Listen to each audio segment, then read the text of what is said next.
Bismillahirrahmanirrahim. Assalamualaikum warahmatullahi wabarakatuh. Alhamdulillahi rabbil alamin. Wassalatu wassalamu ala sayyidina Muhammadin wa ala alihi wa sahbihi wa dhurriyyatihi wa ummatihi ila yaumiddin. Wa ba'du. Saudara-saudariku, pernah tahukah Anda bahwa Nabi Zakaria alaihi salam pernah diuji oleh Allah Subhanahu wa taala dengan begitu lama belum mendapati keturunan? Pernah tahukah Anda bahwa istri Nabi Zakaria alaihi salam bahkan divonis secara medis dan tinjauan klinis bahwa beliau tidak akan mungkin mendapati keturunan selain sudah menopause pada saat itu? Pun demikian, secara medis beliau divonis mandul. Pernah tahukah Anda bahwa Allah Subhanahu wa taala kemudian menggugurkan perkiraan-perkiraan medis dan tinjauan klinis yang dimaksudkan dengan menganugerahi Nabi Zakaria alaihissalam, seorang anak yang kelak diberi nama bahkan oleh Allah langsung dengan Yahya, dan menjadikan istri beliau yang menurut klinis tadi tidak mungkin mendapati keturunan, namun diberikan dengan izin Allah Subhanahu wa taala kemampuan untuk mengandung.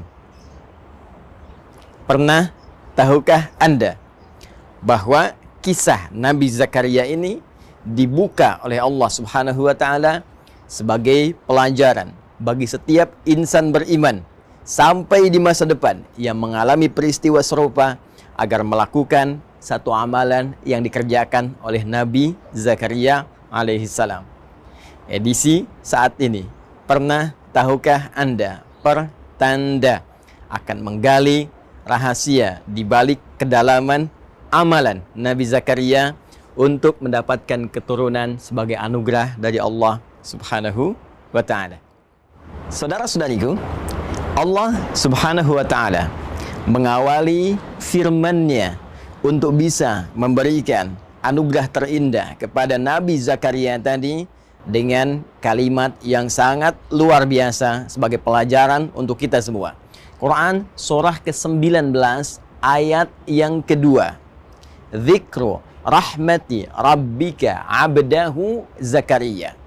Kata Allah di surah ini, surah Maryam, di pembuka ini, aku akan sampaikan, aku akan ingatkan. Ingat, zikir itu adalah segala hal yang mampu mengingatkan kita kepada Allah Subhanahu wa taala, yang mampu mendekatkan kita kepada Allah Subhanahu wa taala. Seakan Allah memberi pesan, dengan informasi yang aku sampaikan ini harus membuat kalian lebih dekat denganku, kata Allah. Harus membuat kalian lebih yakin denganku. Harus membuat kalian lebih sadar bahwa segala hal tidak mungkin terjadi kecuali dengan kuasaku, kata Allah Subhanahu wa ta'ala. Apa yang harus menjadikan kita ingat dan dekat dengan Allah Subhanahu wa ta'ala? Rahmati Rabbik. Kata Allah, rahmat Rabbmu. Rabb adalah nama Allah yang terkait dengan sifat rububiyahnya, yang merawat seluruh alam semesta, termasuk kita di dalamnya, yang menyembuhkan saat sakit, memberikan rizki, memaafkan kalau salah, mengampuni kalau berbuat dosa. Dan kata Rabb ini dimintakan kepada kita untuk diingat oleh Allah disandingkan dengan kalimat rahmat, bahwa dengan rahmat inilah Allah akan memberikan anugerah yang nyaris tanpa batas dalam kehidupan kita. Rahmat. Ya, dan kaidah rahmat ini ketika disampaikan kepada kita, perhatikan tafsir Quran bil Quran. Quran surah ke-19 ayat kedua ditafsirkan kemudian dengan Quran surah ke-39 ayat 53 tentang luasnya rahmat Allah Subhanahu wa taala. Qul ya ibadiyalladzina asrafu ala anfusihim la taqnatu min rahmatillah. Dalam kaidah dosa saja, jika seseorang berbuat dosa yang sangat melimpah, israf, itu dosa yang melimpah, ya, yang melewati batas.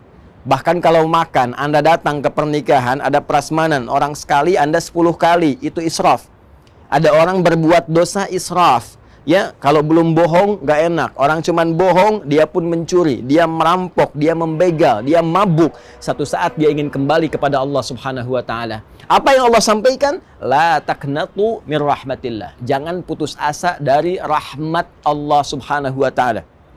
Innallaha yaghfiru dzunuba jami'a. Sungguh Allah dengan rahmatnya tadi akan mengampuni seluruh dosa-dosa jika orang itu mau kembali kepada Allah Subhanahu wa taala. Jadi kaidah rahmat di ayat tadi seakan ingin memberikan gambaran kepada Allah adalah berupa anugerah Allah yang begitu luas sifatnya. Bahkan sampai ke titik pengampunan dosa tanpa batas jika hamba mau kembali kepada Allah Subhanahu wa taala. Terkait dengan kasus Nabi Zakaria alaihi salam, seakan Allah memberikan gambaran kepada kita. Jika Anda mengalami situasi apapun, termasuk merasakan lambatnya keturunan, kenapa belum ada tanda-tanda positif, kenapa sudah bertahun-tahun belum mendapati keturunan. Hei, sadar, bukan Anda saja. Dulu pun bahkan ada seorang nabi yang rajin ibadah, rajin doa, tapi mendapati ujian yang serupa. Jika beliau saja tidak putus asa dengan rahmat Allah, kenapa Anda mesti mengeluh? Maka kaidah pertama dalam Al-Quran, jika ingin dikabulkan, jika ingin harapan itu terjadi, maka yang pertama kaidahnya, jangan pernah merasa putus asa dengan rahmat Allah. Jangan pernah mengeluh kepada Allah. Jangan berprasangka buruk kepada Allah Subhanahu wa ta'ala. Jelas, Quran surah kedua, ayat 216. Kutiba alaikumul qitalu wa huwa kurhul lakum. Hei, diwajibkan atasmu berperang. Dan perang yang paling kuat adalah perang melawan perasaan Anda. Perang melawan nafsu. Jangan berprasangka yang buruk. Jauhkan sifat-sifat jelek dalam jiwa kita. Asa an takrahu syai'an fa huwa khairul lakum. Boleh jadi Anda tidak menyukai sesuatu, di balik yang tidak Anda sukai ada satu hikmah kebaikan besar yang disiapkan oleh Allah untuk Anda. Wa asa an tuhibbu syai'an wa huwa syarrul lakum. Boleh jadi Anda mengharap-harap, menginginkan yang terbaik menurut Anda, di balik itu ada keburukan yang tidak Anda ketahui akan menimpa Anda. Wallahu ya'lamu wa antum la ta'lamun. Karena Allah Maha mengetahui masa depan, sedangkan daya pandang, daya tangkap Anda hanya untuk saat ini saja. Belum selesai, saudara-saudariku. Lalu Allah kemudian menyambungkan kalimatnya, abdahu Zakaria. Bisa saja Allah langsung berfirman Zakaria. Tapi ketika disambungkan dengan kalimat abdun, abdun itu adalah gelar tertinggi yang diberikan oleh Allah pada setiap insan beriman, makhluknya yang bernama manusia yang mau mendekatkan diri kepada Allah Subhanahu wa taala dengan puncak ibadah. Puncak ibadah. Perhatikan, Nabi Muhammad sallallahu alaihi wasallam ketika diundang oleh Allah dalam peristiwa Isra Mi'raj itu, yang disebutkan bukan gelar kenabiannya, ya ayyuhan nabi. Yang disebutkan bukan gelar prestisius kerasulannya, ya ayyuhar rasul, tapi yang disebutkan kalimat abdunnya. Subhanalladzi asra bi'abdihi laila minal masjidil haram ilal masjidil aqsa alladzi barakna haulah. Quran surah ke-17 ayat yang pertama. Abdun menunjuk pada sifat ubudiyah. Abdun menunjuk pada sifat penghambaan. Karena itu jika Anda ingin mendapatkan rahmat Allah tadi yang tanpa batas, maka tingkatkan ibadah Anda kepada Allah Subhanahu wa taala. Bukankah Rasulullah SAW yang sudah jelas saja surganya masih menunaikan sholat malam, masih memperbanyak ibadah-ibadah yang dipandang hukum sebagai sunnah? Lalu bagaimana dengan ibadah Nabi Zakaria alaihi salam yang dengan itu beliau mendapatkan rahmat Allah Subhanahu wa taala yang merubah seluruh perkiraan-perkiraan medis tadi. Perhatikan kalimat Al-Qur'annya. Kemudian kita lanjutkan ke ayat yang ketiga. Idh nada rabbahu nidaan khafiyya. Kata Allah, perhatikan, ingat-ingat, dalami, pahami, ketika beliau tidak pernah putus asa bermohon kepada Allah dengan cara yang sangat lembut, cara yang sangat khusyuk. Maka amalan pertama yang disarankan oleh Al-Quran, langsung dibimbing oleh Allah Subhanahu wa ta'ala yang memiliki segala kuasa. Kata Allah, jika Anda menginginkan rahmatku yang tanpa batas tadi, maka pertama, jangan pernah putus asa. Kedua, tingkatkan sifat penghambaan. Ketiga, awali dengan doa yang khusyuk kepada Allah. Bukan doa biasa, berdoa dengan lembut, berdoa dengan penuh keyakinan. Seperti apa ya Allah? Perhatikan kalimat Nabi Zakaria alaihi salam yang diabadikan di dalam Al-Quran. Qala Rabbi inni wahanal azmu minni washta'ala ar-ra'su syaiba walam akum bidu'aika rabbi syaqiyya. Allahu Akbar. Khusyuk, lembut, halus, dalam. Ya Allah, Rabb yang berjanji merawat saya, menyembuhkan kalau sakit, memaafkan kalau salah, mengampuni kalau berdosa, yang berjanji memberikan segala kebutuhan jika itu memang saya butuhkan untuk maslahat dunia dan akhirat saya. Inni wahanal azmu minni washta'al ra'su syaiba.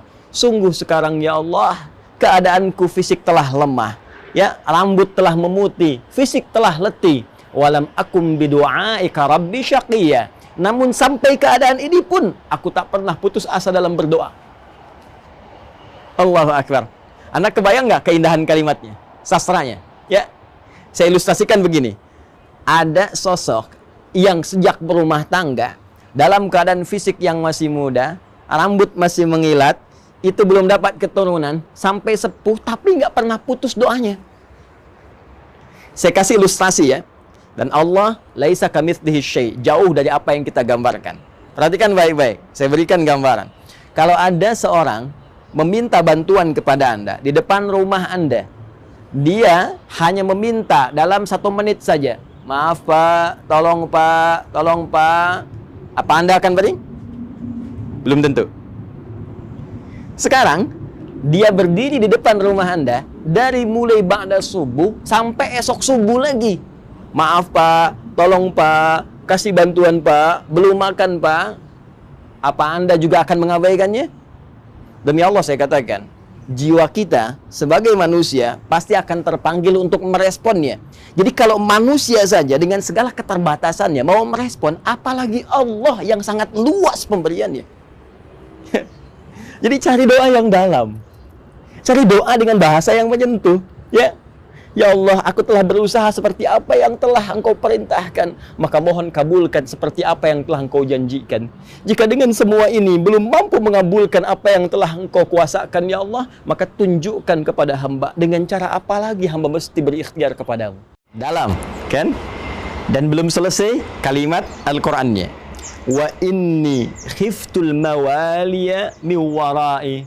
Dan aku khawatir ya Allah, kenapa aku begitu memohon? Aku khawatir kalau perjuanganku untuk ibadah selama ini tidak ada yang meneruskan ya Allah. Aku ingin ada keturunan yang tiap malam bisa melanjutkan tahajudku, yang Senin Kamis bisa berpuasa sunnah melanjutkan kebiasaanku, yang nanti di akhirat bisa membawa kebanggaan memakaikan mahkota ya Allah di kepalaku, yang nanti ketika aku masuk ke alam kubur ada yang memberikan cahaya dengan izinmu dengan amalan-amalan ibadahnya ya Rabbal Alamin. Aku mohon ya Rabb. Wa kanat imraati aqira. Ya Allah, sedangkan mereka semua mengatakan mustahil aku punya keturunan karena istriku divonis secara medis monofos dan mandul. Fahabli min ladunka waliya.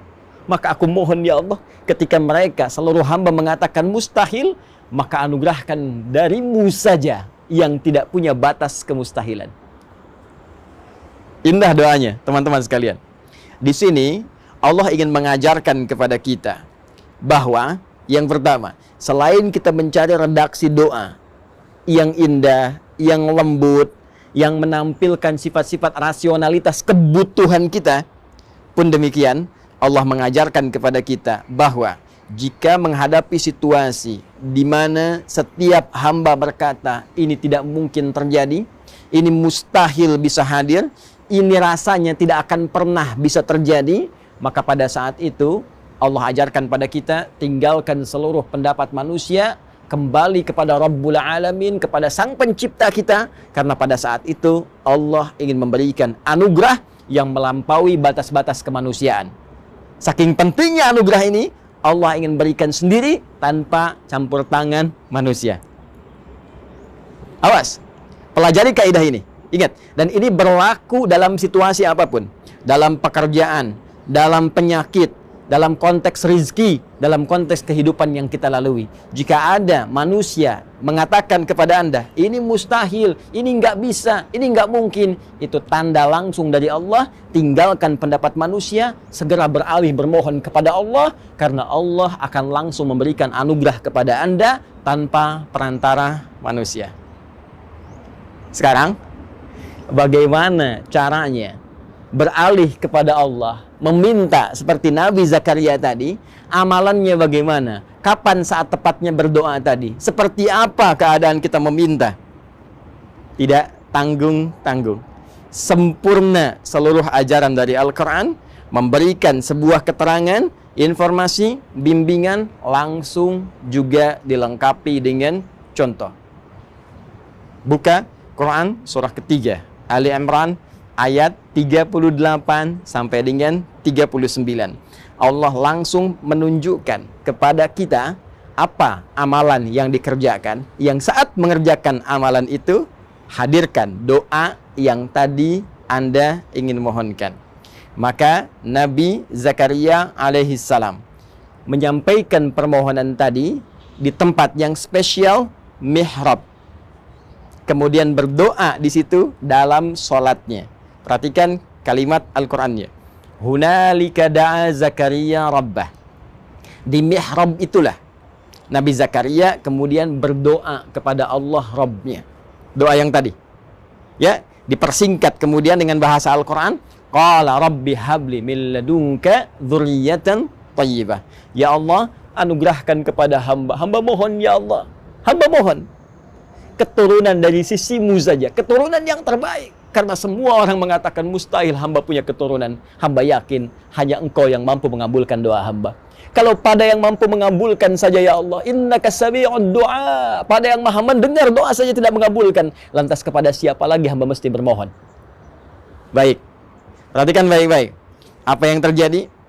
Belum sempat tuntas sholat dikerjakan, belum selesai sholatnya, masih berdiri dalam sholatnya, menyampaikan doa tadi, seketika langsung dijawab oleh Allah. Berdiri bahasa Arabnya qaimun, masih sholat, yusolli, ayat 39-nya. Fanadatul malaikatu wa huwa qaimun yusolli fil mihrab. Maka tertiba kemudian, baru selesai doa, belum selesai sholat, datanglah kemudian malaikat, sedangkan beliau masih berdiri dalam sholatnya, belum selesai sholatnya. Annallaha yubashshiruka bi Yahya. Allah kasih kabar gembira. Istrimu akan mengandung. Kamu akan punya anak. Bahkan namanya langsung diberikan oleh Allah Yahya. Artinya hidup. Yang mustahil menurut manusia akan terlahir dari rahim seorang perempuan yang sudah monofos dan mandul. Bayi yang hidup, kata Allah, tidak ada yang mustahil bagiku. Jadi dan hidup dia. Karena itu, pelajaran selanjutnya, buat mihrab. Tempat terbatas yang membuat kita fokus untuk ibadah. Mihrab bukan hanya ada di masjid sebagai tempat imam. Kenapa imam berada di mihrab? Karena imam selain memimpin sholat, menyampaikan doa kepada Allah, juga dengan adanya di tempat itu, menurut keterangan Al-Quran, akan cepat doanya didengar oleh Allah Subhanahu wa Ta'ala. Kita bisa membawa mihrab ke rumah, tapi bukan yang di masjid dibawa ke rumah, bukan, ya. Anda bisa bikin area kecil menghadap ke kiblat. Jadikan sebagai mihrab, tempat khusus untuk ibadah saja. Hei, buka handphone, pasang status, keluar dari situ. Ngobrol-ngobrol, makan, minum, keluar dari situ. Hanya untuk ibadah saja. Baca Al-Quran, tahajudnya, doanya, lakukan di situ. Walaupun hanya sehamparan sejadah, tak ada masalah. Ya, rumah Anda ataukah dikontrakan, nggak ada ruangan, hamparan sejadah. Di situ Anda bermohon kepada Allah Subhanahu wa Ta'ala. Minta, mohon. Maka apa yang terjadi? Boleh jadi apa yang telah Allah anugerahkan kepada Nabi Zakaria di masa lalu akan diberikan kepada Anda sebagai pembuktian kekuasaan Allah yang melampaui batas-batas bayangan manusia. Dan seluruh paparan tadi kemudian disajikan oleh Al-Quran dengan sajian yang padat di satu ayat Quran surah ke-21 Al-Anbiya, kisah para nabi, ayat 90. Fastajabna lahu wa wahabna lahu Yahya wa aslahna lahu zawjah. Kata Allah, ketika amalan tadi sempurna dikerjakan oleh Nabi Zakaria alaihissalam, kami cepat jawab doanya. Kami anugerahkan Yahya untuknya, dan kami sembuhkan istrinya. Perhatikan kalimat Qur'annya. Kami sembuhkan, perbaiki keadaan istrinya. Yang kata medis mustahil, kata Allah tak ada yang mustahil bagiku. Sembuh. Innahum kanu yusari'una fil khairat wa yad'unana raghaban wa rahaba wa kanu lana khashi'in. Lalu ditutup dengan sangat indah, mengingatkan lagi amalan Nabi Zakaria tadi. Apa kata Allah? Kesimpulannya, kalau Anda ingin mendapatkan rahmat yang luas tadi, maka innahum kanu yusari'una fil khairat. Kebiasaan mereka itu cepat merespon segala kebaikan. Maka mulai sekarang siapkan agenda-agenda kebaikan. Cepat, jangan tunda. Setelah dengar ceramah ini, siapkan. Saya malam akan tahajud insya Allah. Saya akan baca Al-Quran. Saya akan berinfak, bersedekah. Lalu di sela-sela amalan tadi, sisipkan doa Anda sesuai kebutuhan yang Anda harapkan. Jika terkait berkelindan dengan anugerah keturunan tadi, cepat mintakan sebagaimana Nabi Zakaria pernah memohonkannya.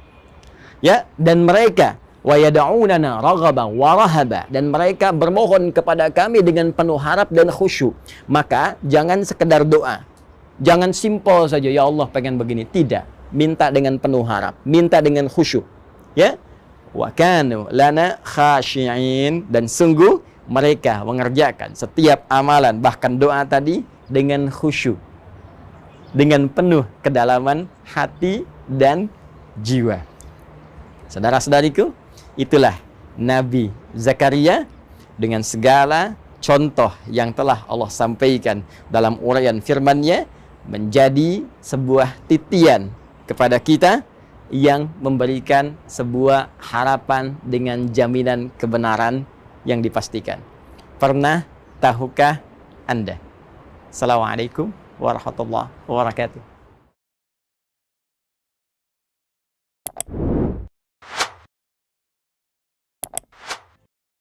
Thank you.